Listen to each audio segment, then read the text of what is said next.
वज़ीर-ए-आज़म ने रियासतों के वुज़राए आला के साथ की मीटिंग। कहा कि अपील के बावजूद महाराष्ट्र, बंगाल, तेलंगाना, तमिलनाडु ने पेट्रोल डीजल पर नहीं कम किया टैक्स।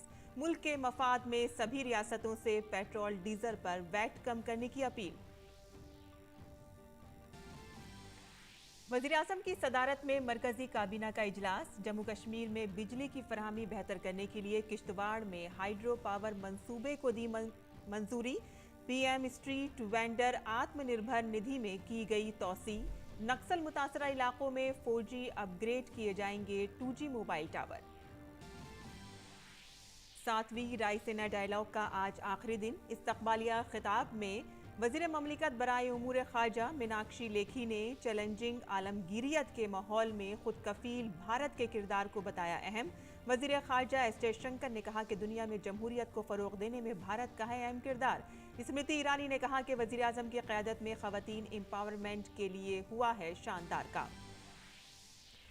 तमिलनाडु के तंजावुर के काली मेडो में वाक़े मंदिर में बड़ा हादसा। करंट लगने से अब तक 11 अफराद हलाक। जख्मी अक़ीदतमंदों को अस्पताल में कराया गया दाखिल। सदर और वज़ीर आज़म ने हादसे पर किया इजहार अफसोस। खेलो इंडिया यूनिवर्सिटी गेम्स में आज वेट लिफ्टिंग में बना नया रिकॉर्ड। ख़वातीन के 87 किलोग्राम जुमरे में एना मारिया ने क्लीन एंड जर्क में कौमी रिकॉर्ड के साथ जीता तलाई तमगा। वहीं तैराकी में सिवा ने जीता 5वां गोल्ड मेडल। ख़वातीन के 200 मीटर बर्ड फ्लाई में कल्याणी ने गोल्ड मेडल का किया अपने नाम। और आईपीएल में आज गुजरात टाइटंस का मुकाबला सनराइजर्स हैदराबाद से। 7 में से 6 मैच जीतने के बाद गुजरात के हौसले बुलंद, जबकि मुसलसल 5 मैच जीतने वाली हैदराबाद की टीम अपनी शानदार कारकर्दगी को रखना चाहेगी बरकरार।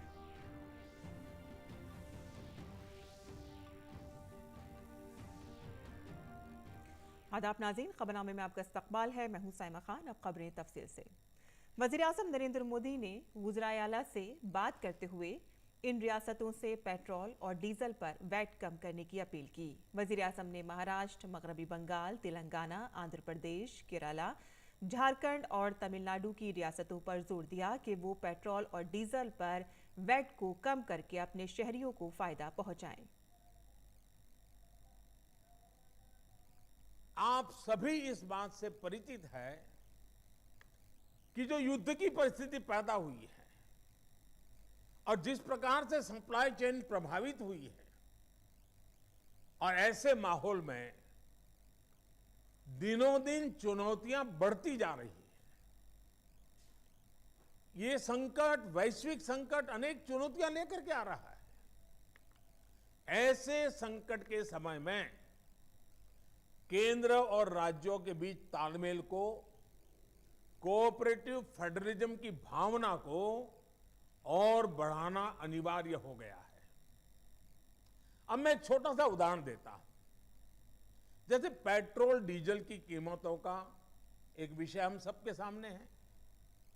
देशवासियों पर पेट्रोल डीजल की बढ़ती कीमत का बोझ कम करने के लिए केंद्र सरकार ने एक्साइज ड्यूटी में कमी की थी। पिछले नवंबर महीने में कम की थी। केंद्र सरकार ने राज्यों से भी आग्रह किया था कि वो अपने यहां टैक्स कम करे और ये बेनिफिट नागरिकों को ट्रांसफर करे। इसके बाद कुछ राज्यों ने तो भारत सरकार की इस भावना के अनुरूप यहां टैक्स कम कर दिया, लेकिन कुछ राज्यों द्वारा अपने राज्य के लोगों को इसका कोई लाभ नहीं दिया गया। इस वजह से पेट्रोल डीजल की कीमतें इन राज्यों में अब भी दूसरों के मुकाबले कहीं ज्यादा है।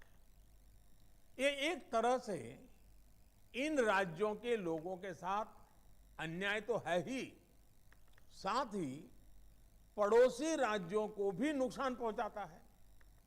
स्वाभाविक है कि जो राज्य टैक्स में कटौती करते हैं उन्हें राजस्व की हानि होती है। जैसे अगर कर्नाटका ने टैक्स में कटौती नहीं की होती तो उसे इन 6 महीनों में 5,000 करोड़ रुपए से ज्यादा का राजस्व मिलता। गुजरात ने भी टैक्स कम नहीं किया होता तो उसे भी 3,500-4 हजार करोड़ रुपए से ज्यादा का राजस्व और मिलता। लेकिन ऐसे कुछ राज्यों ने अपने नागरिकों की भलाई के लिए, अपने नागरिकों को तकलीफ न हो इसलिए अपने वेट में, टैक्स में कमी की, पॉजिटिव कदम उठाए। वहीं गुजरात और कर्नाटक के पड़ोसी राज्य ने टैक्स में कमी न करके इन 6 महीनों में 3,500 करोड़ रुपए से लेकर के 5-5.5 हजार करोड़ रुपए तक अतिरिक्त राजस्व कमा लिया। जैसा हम जानते हैं कि पिछले साल नवंबर महीने में वैट कम करने की बात की थी, सबको मैंने प्रार्थना की थी, लेकिन कई राज्य, मैं यहां किसी की आलोचना नहीं कर रहा हूं, मैं सिर्फ आपसे प्रार्थना कर रहा हूं, आपके राज्य के नागरिकों की भलाई के लिए प्रार्थना कर रहा हूं। अब जैसे उस समय 6 महीने पहले कुछ राज्यों ने बात को माना, कुछ राज्यों ने नहीं माना। अब कई राज्य जैसे महाराष्ट्र, पश्चिम बंगाल, तेलंगाना, आंध्र प्रदेश, तमिलनाडु, केरला, झारखंड, किसी न किसी कारण से उन्होंने इस बात को नहीं माना और उनके राज्य को, नागरिकों को बोझ कंटिन्यू रहा। मैं इस बात में नहीं जाऊंगा कि इस दौरान इन राज्यों ने कितना रेवेन्यू कमाया, लेकिन अब आपसे मेरी प्रार्थना है कि देश हित में आप पिछले नवंबर में जो करना था, 6 महीने डिले हो चुका है, अब भी आप अपने राज्य के नागरिकों को वैट कम करके इसका बेनिफिट पहुंचाइए। आप सब जानते हैं कि भारत सरकार के पास जो रेवेन्यू आता है उसका 42% तो राज्यों के ही पास चला जाता है। मेरा सभी राज्यों से आग्रह है कि वैश्विक संकट के इस समय में कोऑपरेटिव फेडरलिज्म की भावना पर चलते हुए एक टीम के रूप में हम सब मिलकर काम करें। अब मैं कई विषय हैं, बारीकी में नहीं जा रहा हूं, जैसे फर्टिलाइजर। आज हम तो फर्टिलाइजर पर दुनिया के देशों पर डिपेंडेंट है। कितना बड़ा संकट आया है, लगातार अनेक गुना सब्सिडी बढ़ रही है। हम किसानों पर बोझ ट्रांसफर नहीं करना चाहते। अब ऐसे संकट झेलने पड़ रहे हैं, तब मैं आप सबसे आग्रह करता हूं, प्रार्थना करता हूं कि आप अपने राज्य, अपने पड़ोसी राज्य, सभी देशवासियों के हित में उसकी सर्वोच्च प्राथमिकता दें। मैं एक और उदाहरण देता हूं। अब नवंबर में जो करना था नहीं किया, इसलिए पिछले 6 महीने में क्या हुआ है, आज चेन्नई में, तमिलनाडु में पेट्रोल करीब 111 रुपया के पास है। जयपुर में 118 से भी ज्यादा है। हैदराबाद में 119 से ज्यादा है। कोलकाता में 115 से ज्यादा है। मुंबई में 120 से ज्यादा है। और जिन्होंने कटौती की, मुंबई के ही बगल में दीव दमन में 102 रुपया है। मुंबई में 120, बगल में दीव दमन में 102 रुपया। अब कोलकाता में 115, लखनऊ में 105, हैदराबाद में 120 करीब करीब, जम्मू में 106, जयपुर में 118, गुवाहाटी में 105, गुड़गांव में 105 है। देहरादून, छोटा राज्य हमारा उत्तराखंड, 103 रुपया है। मैं आपसे आग्रह करता हूं कि आप 6 महीने भले जो कुछ भी आपका रेवेन्यू बढ़ा आपके राज्य के काम आएगा, लेकिन अब पूरे देश में आप सहयोग कीजिए। ये मेरी आपको विशेष प्रार्थना है। आज वहीं वजीर आजम नरेंद्र मोदी ने वीडियो कॉन्फ्रेंसिंग के जरिए मुल्क में कोविड-19 की सूरत हाल पर रियासतों के वज़राए आला के साथ जायजा मीटिंग की। मुल्क के कुछ हिस्सों में कोरोना के बढ़ते हुए मामलात का जिक्र करते हुए वजीर आजम मोदी ने कहा कि चैलेंज अभी पूरी तरह से खत्म नहीं हुआ है। उन्होंने कहा कि हमें इस मामले में मोहतात रहने की जरूरत है। ये स्पष्ट है कि कोरोना की चुनौती अभी पूरी तरह से टली नहीं है। ओमिक्रॉन और उसके सब वेरिएंट्स किस तरह गंभीर परिस्थिति पैदा कर सकते हैं, ये यूरोप के देशों में हम देख रहे हैं। पिछले कुछ महीनों में कुछ देशों में इन सब वेरिएंट्स की वजह से कई सर्ज आए हैं। हम भारतवासियों ने कई देशों की तुलना में अपने देश में हालात को काफी बेहतर और नियंत्रण में रखा है। इन सब के बावजूद पिछले 2 हफ्तों से जिस तरह से कुछ राज्यों में केसेस बढ़ रहे हैं, उससे हमें अलर्ट रहने की जरूरत है। वज़ीर-ए-आज़म नरेंद्र मोदी ने एक वीडियो पैगाम के जरिए से फिजी में श्री सत्य साई संजीवनी चिल्ड्रन हॉस्पिटल के इफ्तिताह के मौके पर कहा कि यह हमारे और फिजी के रिवायती रिश्तों की अलामत है। ये भारत फिजी के मुश्तरका सफर का एक और बाब है। हमारे आपके पारंपरिक रिश्तों और प्रेम का एक और प्रतीक है। ये भारत और फिजी की साझा यात्रा का एक और अध्याय है। मुझे बताया गया है कि चिल्ड्रंस हार्ट हॉस्पिटल न केवल फिजी में बल्कि पूरे साउथ पैसिफिक रीजन में पहला चिल्ड्रंस हार्ट हॉस्पिटल है। साथ ही उन्होंने कहा कि मैं खास तौर से इसके लिए बरहालिन श्री सत्य साई बाबा को सलाम पेश करता हूं। सेहत और तालीम के शोबों में उनका काम हमारे लिए बाइसे तहरीक है। इस अवसर पर मैं ब्रह्मलीन श्री सत्य साई बाबा को नमन करता हूं।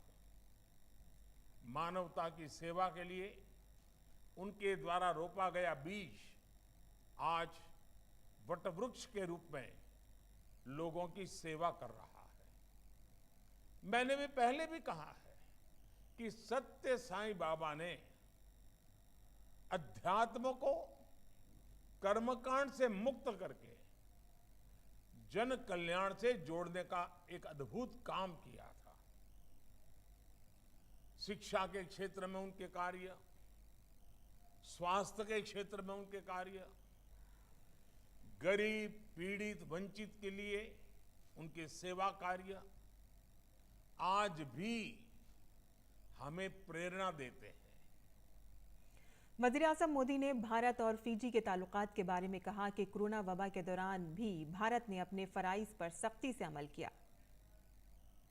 परोपकाराय सताम विभूतयः, अर्थात परोपकार ही सज्जनों की संपत्ति होती है।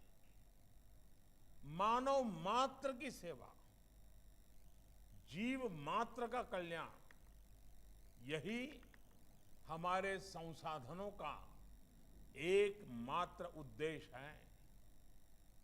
इन्हीं मूल्यों पर भारत और फिजी की साझी विरासत खड़ी हुई है। इन्हीं आदर्शों पर चलते हुए कोरोना महामारी जैसे कठिन समय में भी भारत ने अपने कर्तव्यों का पालन किया है। वज़ीर-ए-आज़म नरेंद्र मोदी की ज़ेरे सदारत मुनक़िद मरकजी काबीना की मीटिंग में मुतादिद अहम फैसले किए गए। इत्तलात और नशरियात के मरकजी वज़ीर अनुराग सिंह ठाकुर ने इसकी जानकारी देते हुए बताया कि जम्मू कश्मीर में बिजली की फराहमी बेहतर बनाने के लिए किश्तवाड़ जिले में हाइड्रो पावर प्रोजेक्ट को मंजूरी दी गई। भारत सरकार ने आज निर्णय लिया है कि क्वार हाइड्रो इलेक्ट्रिक प्रोजेक्ट ये किश्तवाड़ जिले में चिनाब नदी पर बनाया जाएगा। 540 मेगावाट का क्वार हाइड्रो इलेक्ट्रिक प्रोजेक्ट होगा। इसे जो एनएचपीसी की कंपनी है चिनाब वैली पावर प्रोजेक्ट्स, इसकी एक सब्सिडरी है, वो बनाएगी। इसमें 51% शेयर एनएचपीसी का और 49% शेयर जम्मू कश्मीर के स्टेट पावर डेवलपमेंट कॉरपोरेशन का होगा। अनुराग सिंह ठाकुर ने बताया कि काबीना ने यह फैसला भी किया है कि PM street vendor Atmanirbhar Nidhi को अब दिसंबर 2024 तक बढ़ा दिया जाएगा। स्ट्रीट वेंडर्स के लिए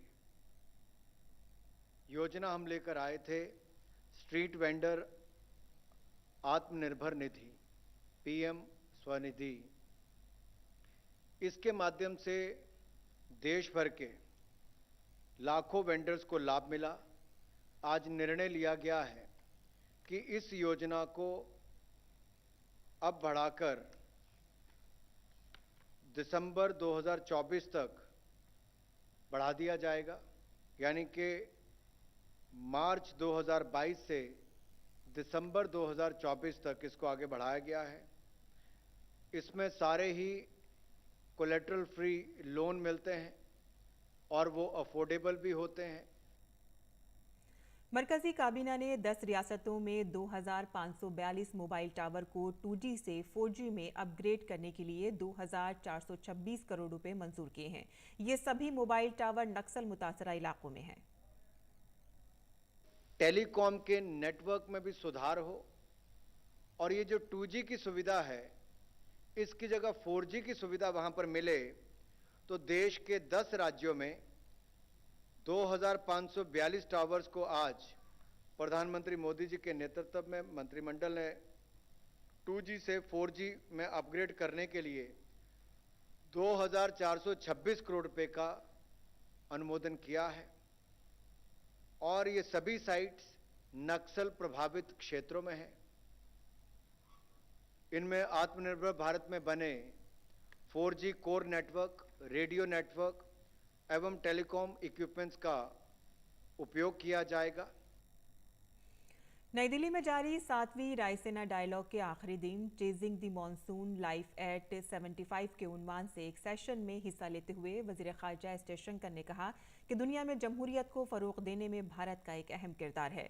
उन्होंने कहा कि भारत ने इस ख्याल को तक़वियत दी है कि जमहूरियत ही हमारा मुस्तकबिल है। वजीर खारजा एस जयशंकर ने कहा कि भारत को आलमी बिरादरी के साथ बातचीत करते हुए इस बात पर एतमाद होना चाहिए कि हम कौन हैं। उन्होंने कहा कि हम इस ख्याल से छुटकारा हासिल करना चाहें कि दूसरे लोग हमारी तारीफ करें या हमें अपने बारे में किसी की मंजूरी की जरूरत है। We have to be confident about who we are. I think it's better to engage the world on the basis of who we are rather than try and please the world as a pale limitation of what they are. This idea that others define us, that somewhere there we need to get approval of other quarters, I think that's an era we need to put behind us. Raisina dialogue का 7वां addition नई दिल्ली में मुनक़िद किया जा रहा है। वज़ीर ममलिकत बराए उमूर ख़ारजा मीनाक्षी लेखी ने रायसीना डायलॉग के आखिरी दिन इस्तक़बालिया तकरीर की। उन्होंने कहा कि 21वीं सदी के ख़तरात रिवायती ख़तरात नहीं हैं, इसकी नौइयत बदल गई है। साइबर हमलों से लेकर सप्लाई चेन में रुकावट तक ये तादाद और डिग्री में ज़्यादा हैं। As we have seen during pandemic, the threat to global order exists not just in open, but in the shadows. And these shadows are run through cyber attacks, bio-warfare, supply chain disruptions, and shortage of critical goods to minerals. And it is imperative that we all foster cooperation between all stakeholders in respect of these shared threats and rebuild, among other things, the supply chain management is what we need to work at. Meenakshi Lekhi ने कहा कि ये वक्त लड़ने का नहीं बल्कि ताउन करने का है। जब समंदर आज़ाद और शमूलियत वाले हों तो ये खित्ते और इससे बाहर के तमाम हससदारों के लिए फ़ायदेमंद हो सकते हैं। मीनाक्षी लेखी ने कहा कि बदलते वक्त के साथ भारत का किरदार अहम होने जा रहा है। आलमगीरियत एक चैलेंज बन गई है और खुद कफील भारत ज़्यादा अहम हो गया है। आगे बढ़ते हैं। मरकजी वजीर स्मृति ईरानी ने दिल्ली में मुनक़िद रायसीना डायलॉग के तीसरे दिन अपने ख्यालात मुश्तरक किए। उन्होंने कहा कि वज़ीर आज़म मोदी की क़यादत में मुल्क में ख़वातीन को बाइख्तियार बनाने के लिए तारीख़ी इक़दामात किए गए हैं। और तमिलनाडु के तंजावुर में कालीमेडु के एक मंदिर में करंट लगने से 11 अफराद की मौत हो गई। इस हादसे में मुतअद्दिद अकीदतमंद जख्मी हो गए, जिन्हें करीबी अस्पताल में दाखिल कराया गया है। इत्तला मिलते ही पुलिस इंतजामिया मौके पर पहुंच गई और इमदादी काम शुरू कर दिया। मंदिर में 94वां अपर ग्रो पूजा त्यौहार मनाया जा रहा था। इसमें कल रात से ही आसपास के इलाकों से अकीदतमंदों की बड़ी भीड़ आई थी। इस दौरान आज सुबह शहर की सड़कों पर रिवायती रथ यात्रा निकाली गई, जहां भगवान के रथ को खींचने के लिए सैकड़ों अकीदतमंद जोर लगाने लगे कि अचानक बिजली का तार रथ को छू गया और करंट से मौके पर ही 2 बच्चों समेत 10 अफराद की मौत हो गई। इसके बाद करंट लगने से जख्मी होने वाले कई अफराद को अस्पताल मुंतकिल किया गया, जहां उनका इलाज किया जा रहा है। इंतजामिया की टीमें पहुंच गई हैं और इमदादी काम शुरू कर दिया गया है। और सदर जमहूरिया रामनाथ कोविंद ने तंजावुर में बिजली का करंट लगने से लोगों की मौत पर ताज़ियत का इजहार किया है। सदर रामनाथ कोविंद ने ट्वीट करते हुए कहा कि तंजावुर में एक जुलूस में करंट लगने से बच्चों समेत कई लोगों की मौत एक बड़ा सानेहा है, जिसे अल्फाज में बयान नहीं किया जा सकता। मैं सोगवार खानदानों के तई अपनी गहरी ताज़ियत का इजहार करता हूँ। मैं जख्मियों की जल्द सेहतयाबी के लिए भी दुआगो हूँ। वहीं वज़ीर-ए-आज़म नरेंद्र मोदी ने तमिलनाडु के तंजावुर में करंट लगने से 11 लोगों की मौत पर गहरे दुख का इजहार किया है। वज़ीर-ए-आज़म मोदी ने वज़ीर-ए-आज़म के कौमी राहत फंड से हादसे में जान गंवाने वालों के लवाहिकीन को 2-2 लाख रुपए और जख्मियों के लिए 50-50 हज़ार रुपए की इमदादी रकम का ऐलान किया है। वज़ीर-ए-आज़म मोदी ने ट्वीट करते हुए ये बात कही है। वज़ीर-ए-आज़म ने कहा कि तमिलनाडु के तंजावुर में होने वाले हादसे पर गहरा दुख हुआ है। दुख की इस घड़ी में मेरी हमदर्दियां सुगवार खानदानों के साथ हैं। मैं जख्मियों की जल्द सेहतयाबी की दुआ करता हूं। हादसे में हलाक होने वालों के लवाहिकीन को 2-2 लाख रुपए और जख्मियों को 50-50 हज़ार रुपए वज़ीर-ए-आज़म के कौमी राहत फंड से दिए जाएंगे। वज़ीर-ए-आज़म नरेंद्र मोदी कल आसाम का दौरा करेंगे। वज़ीर-ए-आज़म मोदी कार्बी एंगलोंग जिले के दीफू में अमन, इत्तेहाद और तरक्की की रैली से खिताब करेंगे। वज़ीर-ए-आज़म मोदी के ये खिताब से खित्ते में अमन की पहल को तक़वियत मिलेगी। प्रोग्राम के दौरान वज़ीर-ए-आज़म मोदी तालीमी मैदान में मुख्तलिफ मंसूबों का संग बुनियाद भी रखेंगे। वज़ीर-ए-आज़म मोदी डिब्रूगढ़ में कैंसर के 7 अस्पताल कौम के नाम वफ़ करेंगे। वो 7 नए कैंसर अस्पतालों का संग बुनियाद भी रखेंगे। वज़ीर-ए-आज़म वेटनरी कॉलेज, डिग्री कॉलेज और एग्रीकल्चर कॉलेज का संग बुनियाद भी रखेंगे। 500 करोड़ रुपए से ज़्यादा की लागत पर मबनी इन मंसूबों से इस शोबे में हुनरमंदी की तरक्की और रोज़गार के नए मौक़े फराहम होंगे। वज़ीर-ए-आज़म इस प्रोग्राम के दौरान 2950 से ज़्यादा अमृत सरोवर प्रोजेक्टों का संग बुनियाद भी रखेंगे। रियासत इन अमृत सरोवरों को तकरीबन 1150 करोड़ रुपए की लागत से तैयार करेगी। और नायब सदर जमहूरिया वेंकैया नायडू ने आज नेल्लोर में all India radio FM station के नए तामीरशुदा 100 मीटर ऊंचे टावर का इफ्तिताह किया। इस रेडियो स्टेशन का इफ्तिताह वेंकैया नायडू ने 21 फरवरी 2019 को किया था। इस मौके पर प्रसार भारती के CEO शशि शेखर वेम्पति ने भी इफ्तिताही प्रोग्राम में शिरकत की। नायब सदर जमहूरिया ने FM स्टेशन के 9 तामीरशुदा टावर का इफ्तिताह होने पर खुशी का इजहार किया। नायब सदर जमहूरिया ने कहा कि इस टावर से काफ़ी मदद मिलेगी। मरकजी वज़ीर ख़जाना निर्मला सीतारमण ने सैन फ्रांसिस्को में federation of Indian chambers of commerce and industry और USISPF के ज़ेर एहतमाम इंडिया के डिजिटल इनकलाब में सरमायाकारी पर गोल मेज़ कॉन्फ्रेंस से खिताब किया। मीटिंग के दौरान भारतीय स्टार्टअप के इम्कानात पर तबादला ख्याल किया गया। मीटिंग में सरमायाकारों ने इत्तेफाक किया कि यूनिकॉर्न कंपनियों के प्रोडक्शंस में भारत की सलाहियत बहुत ज़्यादा है। वज़ीर ख़जाना ने सरमायाकारों की तशवीश को समझने और उनके हल के लिए उनके साथ मुसलसल राब्ते की हौसला अफजाई की। मरकज़ी वज़ीर ख़जाना ने कहा कि वो तजावीज़ लेने, मसाइल को समझने और जिस हद तक मुमकिन हो ज़रूरी हल की पेशकश के लिए तैयार हैं। सीतारमण ने कहा कि भारत में सनत को फ़रोग़ देने के लिए एक इंतहाई फ़ाल स्टार्टअप सेल का क़याम अमल लाया गया है। मरकजी वज़ीर ख़जाना निर्मला सीतारमण ने आज सैन फ्रांसिस्को में परफेक्ट डे के शरीक बानी पेरुमल गांधी से मुलाकात की। पेरुमल गांधी ने वज़ीर ख़जाना के साथ परफेक्ट डे के तरक्याती मंसूबों पर तफसील से तबादला ख्याल किया। मेक इन इंडिया मुहिम की तारीफ करते हुए पेरुमल गांधी ने भारत में सरमायाकारी करने की मांग की। परफेक्ट डे फूड्स के शरीक बानी पेरुमल गांधी ने कहा कि वजीर खजाना निर्मला सीतारमण ने भारत में सरमायाकारी करने की हौसला अफजाई पर जोर दिया है। दुनिया भर में कोरोना वायरस की तबाही खत्म होती नजर नहीं आ रही है। कोरोना वायरस के मामले अब भी बढ़ रहे हैं। अब तक कोरोना इन्फेक्शन के 51 करोड़ 6 लाख से ज्यादा मामले दर्ज हुए हैं। वहीं 62,48,000 लोगों की कोरोना इन्फेक्शन से मौत हो चुकी है। अमेरिका में कोरोना इन्फेक्शन का सबसे ज्यादा कहर अब भी जारी है। अमेरिका में अब तक कोरोना के 8 करोड़ 27 लाख से ज्यादा मामले दर्ज हो चुके हैं। अमेरिका में अब तक 10,18,000 से ज्यादा अफराद हलाक हो चुके हैं। इसके साथ ही यूरोपीय ममालिक में कोरोना का इन्फेक्शन कम होता नजर नहीं आ रहा है और हालिया दिनों में यूरोप के कुछ ममालिक में यौमिया कोरोना मामलात में इजाफा देखने में आया है। फ्रांस में गुज़िश्ता 24 घंटों के दौरान कोरोना इन्फेक्शन के 97,000 नए मामले सामने आए हैं, जबकि जर्मनी में गुज़िश्ता 24 घंटों के दौरान कोरोना इन्फेक्शन के 1,35,000 से ज्यादा मामले दर्ज हुए हैं। रूस यूक्रेन जंग के दरमियान रूस ने पहली बार मगरिब की पाबंदियों के दरमियान एक बड़ा कदम उठाया है। रूस ने यूक्रेन के मामले पर इसकी मुखालिफत करने वाले पोलैंड और बुल्गारिया को गैस की सप्लाई रोकने की धमकी दी है। रूस की गैस कंपनी ने पोलैंड और बुल्गारिया से कहा है कि वो बुध से गैस की सप्लाई बंद कर देंगे। रूस यूरोप को गैस फराहम करने वाला बड़ा मुल्क है। 24 फरवरी को यूक्रेन पर फौजी कार्रवाई के आगाज के बाद से पोलैंड और बुल्गारिया ये पहले ऐसे ममालिक हैं जिनके खिलाफ रूस ने ऐसा कदम उठाया है।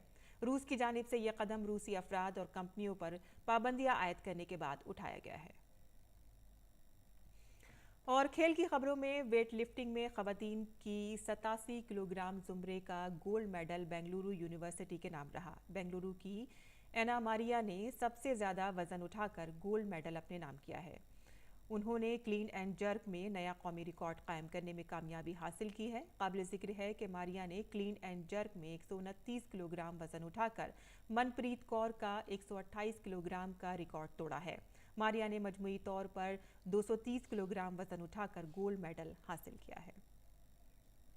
वहीं MSUT के रुद्रमायन ने मर्दों के 109 किलोग्राम वजन के जुमरे में तलाई तमगा जीता है। रुद्रमायन ने कल 326 किलोग्राम वजन उठाकर कामयाबी हासिल की। दूसरी तरफ जैन यूनिवर्सिटी के कुशाल गौड़ा ने कुल 304 किलो वजन उठाकर चांदी का तमगा जीता है, जबकि NUG के अखिल सरगारी ने कुल 302 का वजन उठाकर कांसे का तमगा अपने नाम किया है।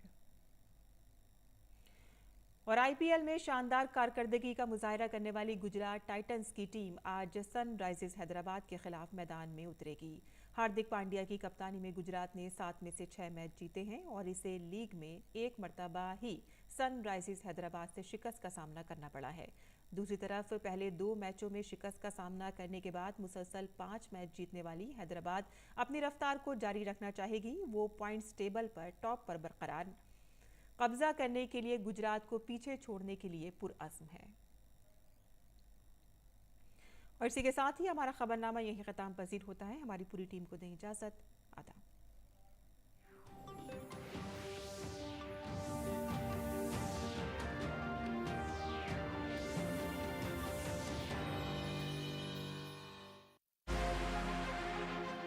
हमवार करेंगे आपके मुस्तकबिल की राहें,